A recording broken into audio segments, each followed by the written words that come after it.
Great Debaters Contest is brought to you by Safaricom M-Pesa.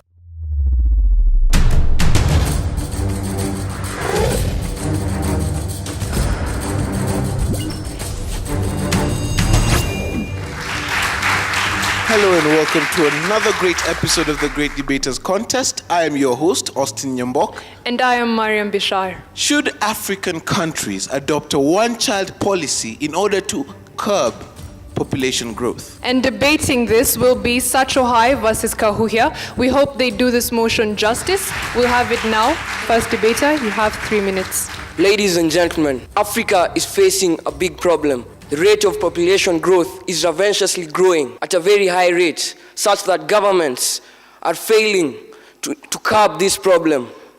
One of the major issues is the sub-Saharan, with a rate of 2.5%, as a research carried out by the UN organization. This doubles the rate of Latin America. Take the example of Kenya itself. 2009, census carried out, we had 38.6 million population. 2011, research carried out, we had a population of 41.2 million. 2014, a research carried out, we had a population of estimatedly 45 million. Actually, the trend and the curve that has been drawn shows that in 2020, Kenya is said to have a population of 52 million. In 2050, Kenya is said to have a population of 95 million. The question that lies in our hands, will Kenya be able to sustain this? If we still face issues of unemployment, if we still face issues of poor services offered by social amenities such as hospitals and schools, what's next? Is Kenya going to manage 95 million? And so we came up with a measure that is able to curb this problem, and that's the one-child policy. To my first point, government expenditure. The gross domestic product versus government expenditure.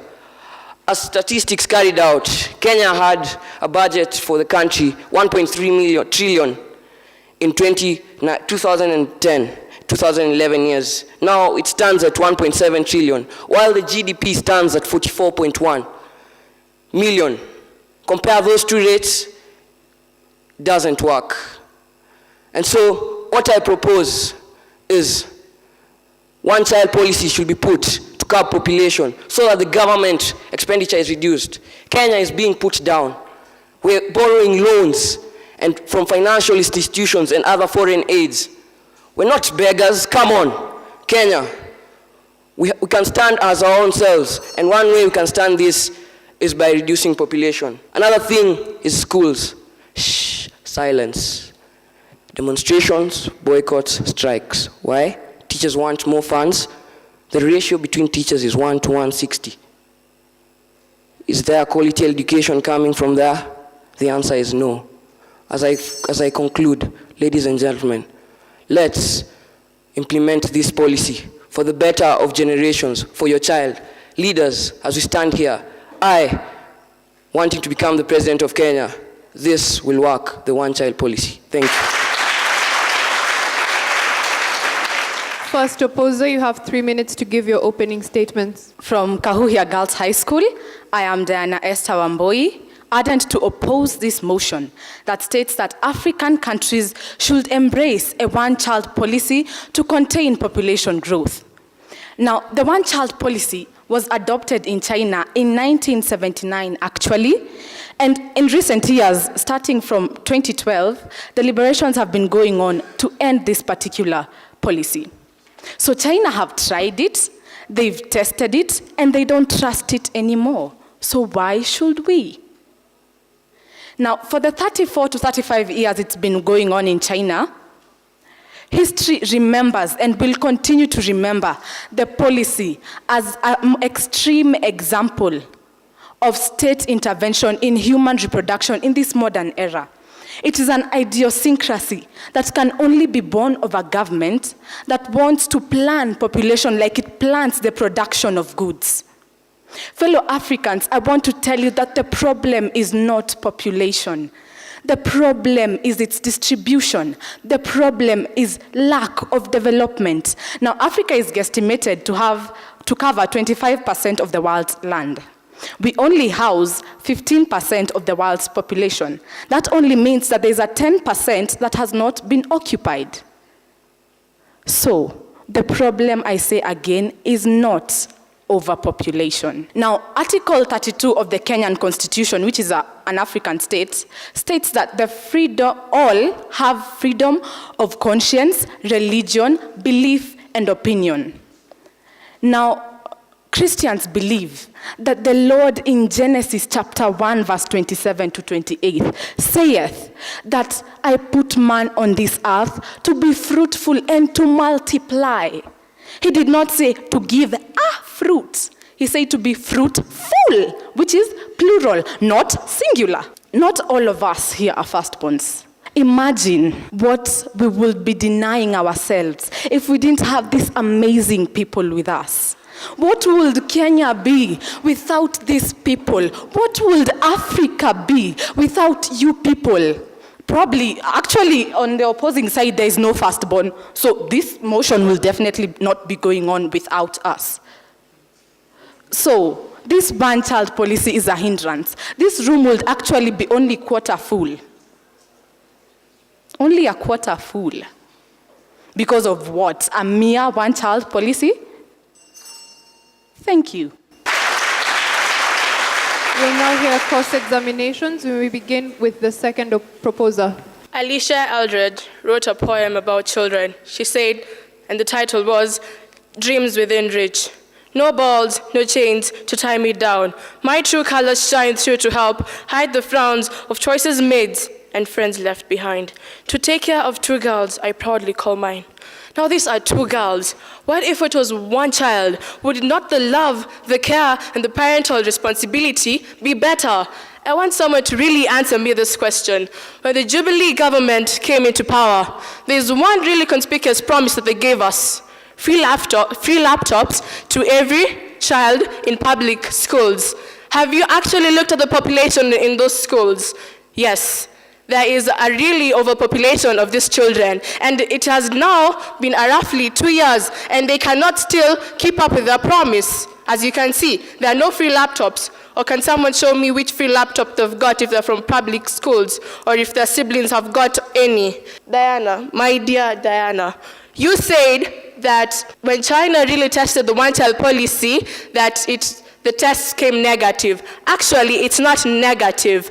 400 million people have not been born, have not really come to an overpopulation.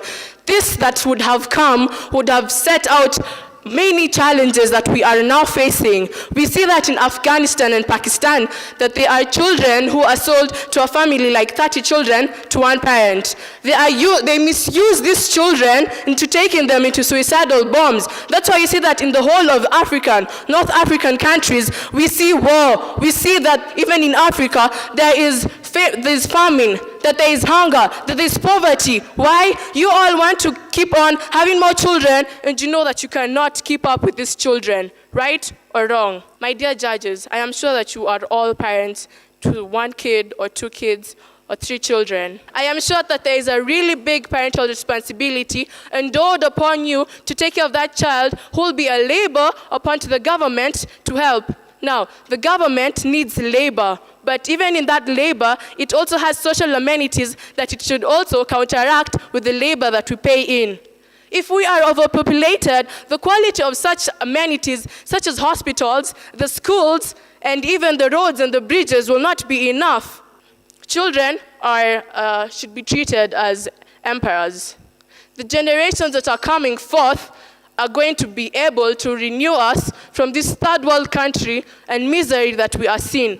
Being overpopulated, we have no money. But if we have enough people, we have enough children, we have enough resources, this generation will help us become a second and even maybe first. Please, think about it. One child is enough. One child is enough labor. Not many children causing poverty. Thank you. The opposing team, you may also give your cross-examination. You have 3 minutes. Wairimo Shel Midwanja from Kahuhia Girls High School. My worthy opponent, I would love to tell you that the ethnic minorities in China were not following and are not following the one-child policy. So it is a problem to them and they want to stop it. We should not adapt it. The one-child policy will hinder the maximum utilization of resources. A large population is required to maximize resources, the utilization of resources. Now, did you know that Kenya is sitting on a lot of wealth?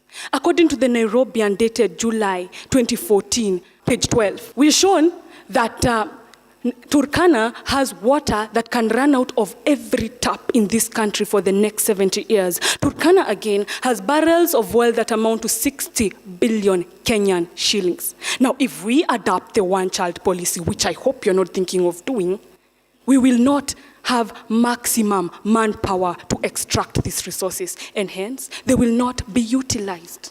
The one-child policy, ladies and gentlemen, will lead to a negative population growth. Negative population growth is whereby the number of births is less than the number of deaths. Do we really want to control our population when countries like Germany and Switzerland are struggling day and night to maximize their population because they have realized that low population is a threat to them? They are actually giving incentives for people to go out on working days and make children so that their population can increase, so that it can be a boost to their economy. Now, ladies and gentlemen, Kenya does not have time to go out and do all that when we can simply look at distribution, not the one-child policy. The one-child policy is a drawback to infrastructure. Now, did you know that even before Kenya began thinking of building Thika superhighway, Nigeria had already had that as water under the bridge? Now, the one-child policy is no solution. Nigeria is the most populous country in Africa with a population of approximately 130 million. Africans, Kenyans. No, it is not the one-child policy. If we control population growth, it will be very detrimental to our economic development. Now, China has a population of 1.357 billion. India has a population of 1.252 billion. Nigeria has a population of 130 million. They are economic powerhouses. We import a lot from them. One-child policy? Really? No. It is not the solution. If you were given a choice to either give birth to a boy or a girl, whom would you choose? Boys? Girls? It is a choice, one choice in your whole lifetime. How many would choose to give birth to a boy? Girls? That is what the one-child policy will do to us. It will limit us to one choice. The one-child policy is an enemy, and we should fight it, not adapt it. Thank you. I'm poor, robbed and sick, but mother wills to bail me out. With cash yet far to pick, leaves me pained and strained. Oh, but son, she said, that M-Pesa is worth aid. With services like cash transfer, I can fund anyone, though far. Take part in the M Challenge by sending your short song, rap or poem about Safaricom M-Pesa on WhatsApp, and you could win 1,000 shillings in Safaricom airtime.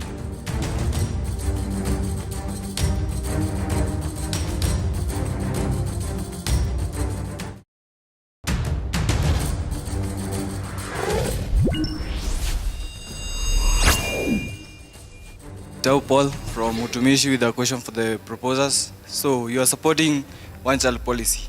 Suppose this one child dies at a time when you can't have another. Then how will your generation go on? I'm Nora from the Maryhill Girls School.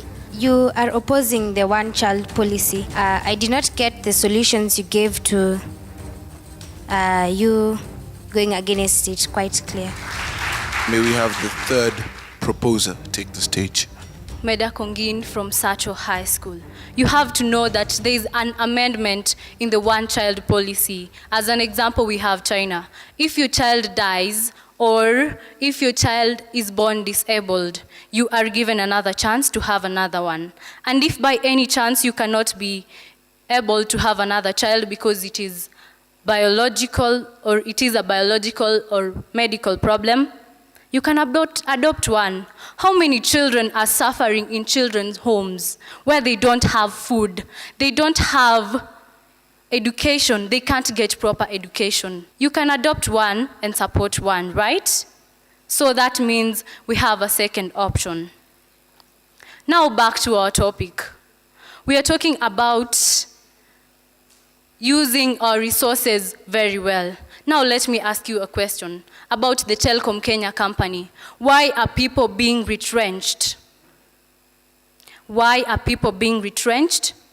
The population is bursting. We don't have enough resources over there to support the number of people working there.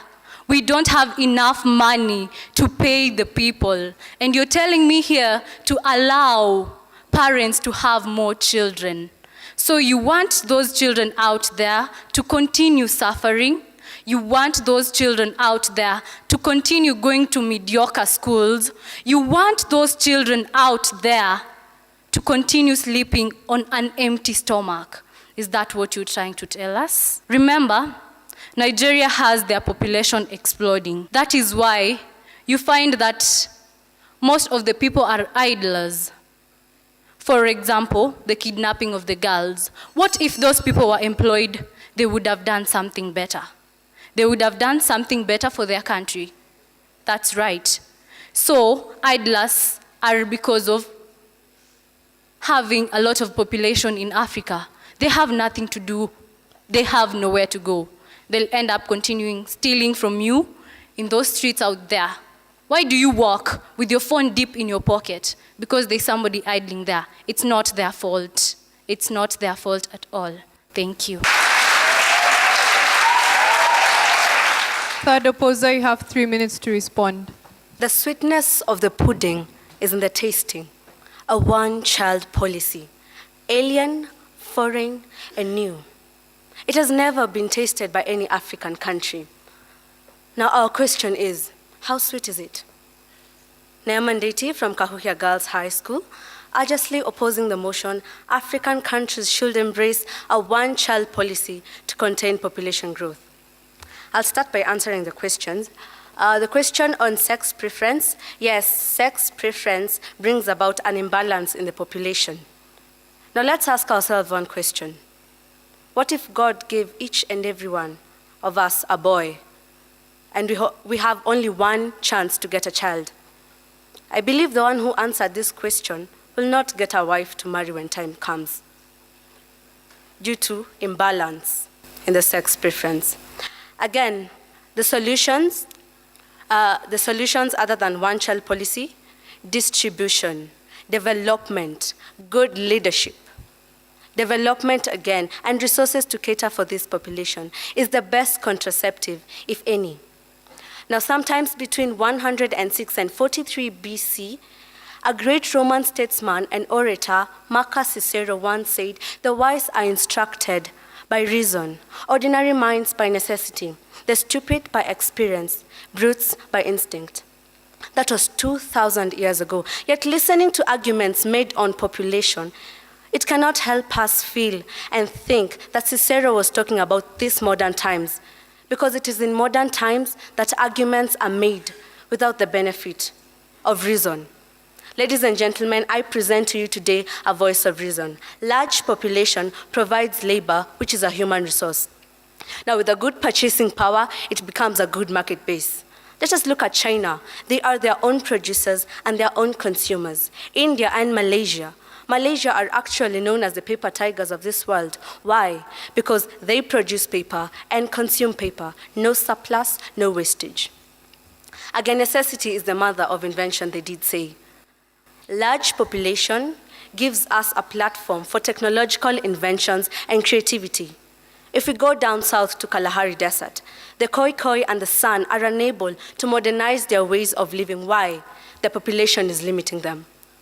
Cairo, on the other hand, are great in producing rice in Africa. We import rice from Cairo. Why? The large population has enabled them to devise ways to curb problems such as food shortage and hunger. From our motion, for something to be contained, then it has to be a problem. Well, I agree and I second the fact that there is a problem to solve.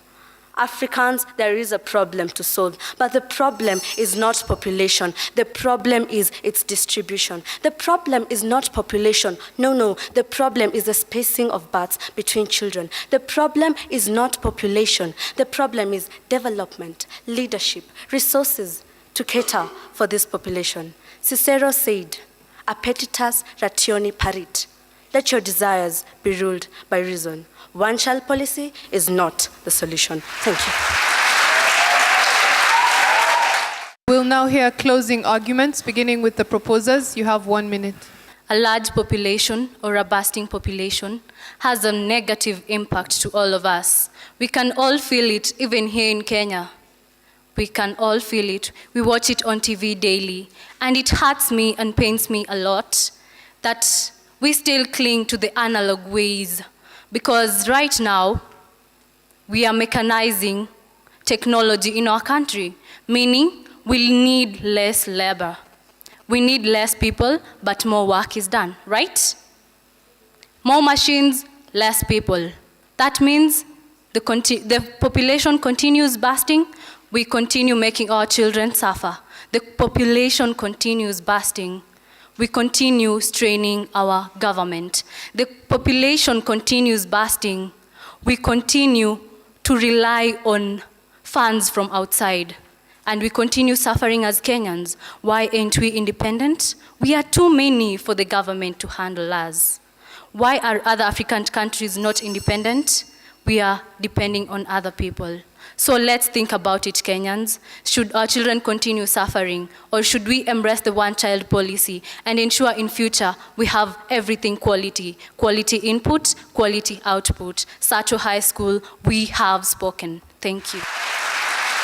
Opposers, your closing statement. You have 1 minute. Now, I've come to recognize the fact that family planning is a difficult task. So what happens if you get yet another child? Do you kill it? Do you let it live?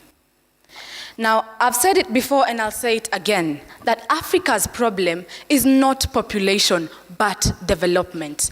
Africa has vast territories, from Benin to Cameroon to Cote d'Ivoire to Gabon to Chad to Togo to Central Africa, which are 6 times the size of France. These countries house 77 million people, while France houses 63 million people. So if anyone needs a one-child policy, then it's definitely France and not us. As Julius Nyerere once said, that if a country has land and it has people, it is certain that it will definitely develop. And today I stand here to second him and agree with him. Africans, fellow Africans, we need all the brains, we need all the hands, we need all the resources we can amass to take this continent to the very next level. Thank you. To Sacho High School, to Jabez, you're a strong, fast speaker and you compose your team very well when you start up. However, when the bell goes, you need to check on your time so that you're not penalized. Cynthia as well, great speaker. However, check your facts because you said the Kenya police civilian ratio is 1 to 6,000. I think your facts are not right. Kahuhia, I think a strong team, beginning with Diana, extremely good submission. And when you're looking at the leaders, possibly what I expected is you could look at which leader is which born and possibly say this is a prominent leader, he did this, he was this born. And therefore, if we were looking at one-child policy, then this leader could not have been born. Possibly it could have made your team stronger. But nonetheless, it was good submission. Sacho High, your examples were not diversified. You seemed to have focused a lot on one country, and yet you were thinking about the African continent. Kahuhia girls, great job done. And so all I can say is all the best to the two teams. It's down to the judges to give us the results, and they give Sacho High School 67.2%. Let's give them a hand. And to Kahuhia Girls, they awarded 73.9, making them our winners. And from us at the Great Debaters Contest, I am your host, Austin Nyambok. And I am Mariam Bishar. We'll see you next time.